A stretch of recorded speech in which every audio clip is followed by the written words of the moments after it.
They had an emergency meeting at the UN. I want to show you what various countries are saying. Let's take a look at it. So the first, this is coming from the Venezuelan ambassador at the UN. General Assembly Resolution 2625 establishes that the territory of a state shall not be subject to military occupation as a result of the use of force in contravention of the UN Charter. Allowing such acts to go without an effective answer would amount to normalizing the replacement of law by might, while eroding the very foundations of the collective security system. Today, it is not only Venezuela's sovereignty that is at stake. The credibility of international law, the authority of this organization, and the validity of the principle that no state can set itself up as a judge, party, and executor of the world order are also at stake. We cannot ignore a central element of this U.S. aggression. Venezuela is the victim of these attacks because of its natural resources. Our country's oil, energy, strategic resources, and geopolitical position have historically been factors of greed and external pressure. Right? So they're basically just calling it out like, USA thinks it can bully us because we have, USA has military trying to threaten us, these kind of things. This threatens not just Venezuela, but the world. And effectively, USA just wants the oil. China firmly opposes this, and the international community has also expressed widespread grave concern and strong condemnation. We urge the U.S. to heed the overwhelming voice of the international community, abide by international law and the purposes and principles of the UN Charter, cease infringing upon the sovereignty and security of other countries, stop toppling the government of Venezuela, and return to the path of political solutions through dialogue and negotiations. We support all efforts by the UN Secretary General, regional countries, and organizations that contribute to promoting dialogue and de-escalating the situation. President, the lessons of history are a stark warning. Military means are not the solution to problems, and the indiscriminate use of force will only lead to greater crisis. The U.S. bypassed the Council to launch military operations against Iraq, blatantly attacked Iran's nuclear facilities. It is a crazy situation to where, we're looking for China to be the same people in the room. I grew up in USA. I teach international relations in university, and my meeting when I was watching this, I was thinking about Cuban Missile Crisis, and we would send our people to the UN to call out the Russians. Basically, is what we're doing. Like now, it's like being reversed. We're like China and Russia are coming to the UN to call us out. It's just unbelievable. I'm in shock because I understand the gravity of the situation. I get upset. I get angry. And it shows how we've really lost our place in the world. There's no way you can defend this kind of radical control. Law enforcement operation is the case they're going to try to make. The same way that if you want to talk about, the Vietnam, they called it a conflict for a long time. Was it a police action is what they were claiming. Trump wants to send the oil companies down there to go get the oil and send the troops there to go protect said oil. That's what the plan is. And then they talk about, running the country. And then they play word games with you guys. Oh, and this is a law enforcement operation, what they say.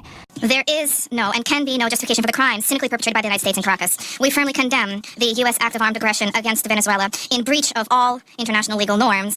Now, I don't like Russia very much. I just want to make it clear on that. But it's crazy when the USA loses their moral ground if they're going to try to tell other countries what to do when we're basically doing this kind of stuff again. This is coming from Cuba. They were saying before that they had 32 Cuban nationals killed. The U.S. military attack against Venezuela has no justification whatsoever. It does not respond to any provocation, nor does it possess legitimacy. It is based on the aberrant doctrine of peace through force and undermines the stability and peace that have characterized our Latin American and Caribbean region for years. It seeks to promote a change in the constitutional order of the Bolivarian Republic of Venezuela, freely chosen by its people. Its ultimate objective is not the false narrative of combating drug trafficking, but control over Venezuela's land and natural resources, as has been openly and shamelessly declared by President Trump and his Secretary of State. This is an imperialist and fascist aggression with objectives of domination that seeks to revive the U.S. hegemonic ambitions over our America, anchored in the outdated Monroe Doctrine. Just want regular people to be able to live in peace, to be able to pursue happiness for their people. I'm just, talking in general terms. I think it's pretty reasonable to say. And I understand that, you could argue Maduro is not the rightful president, that he lost the election and he wouldn't, give up power, and you should hand it over to the opposition party, hold another election, these kind of things, right? But that's not the discussion that the U.S. is having right now. The U.S. just keeps talking about, hey, we're going to run things, go for the oil and that kind of stuff. So, it gets complicated because I don't want to ever give the impression of like, oh, I'm totally telling you that you have to believe everything that Russia says or China or Cuba or Venezuela. I'm not saying that. I want to make that clear. The same way I'm not saying you have to believe everything that the USA says. You have to take all this stuff and also just look at what people's actions are, right? So actions speak much louder than words. And the action that the U.S. took, we killed as many as 40 to 80 people, has been the reports. We kidnapped the president of Venezuela and his wife. And now we're trying to put him on trial, which may take a year. And so basically it's going to be a big media circus. Trump's poll numbers are absolutely abysmal. He's got several scandals. You want to talk about the Epstein thing, you can. If you want to talk about crypto crap, you can. If you want to talk about destroying the White House, building his whole ballroom thing, you can. If you want to talk about his family going after government contracts, or Trump and the whole bribes and pardon stuff. You want to talk about the Elon Musk thing, and the list goes on, right? Trump's a felon, and this is where we're at. And there's a real sickness right now in USA to where too many people are apathetic and they don't pay attention to stuff. And the reason why your life doesn't get better in the USA is because you're spending all these resources on these kind of things. Instead of investing in your own people, you're spending all this time and energy putting your people to go take over Venezuela. But I just want you to understand that's what they're pushing for. You destroy all the institutions, put everything in the military and the police, and just focus on arresting your neighbors. It's not good. That's why you're seeing so much pushback on this stuff. So don't think that no one's pushing back. This is all in public, and this is why it's so important to understand history and have people who are willing to have honest discussions on these things. I can swear and I can kick and scream as much, and I always mention that stuff because I don't think of my fellow Americans as being my enemy. Okay, I want to make that really clear. I don't. I want to build bridges, not burn them. And we need more people to realize, you know what, our neighbors, our fellow citizens are not bad people. Like we need good leadership to bring people together.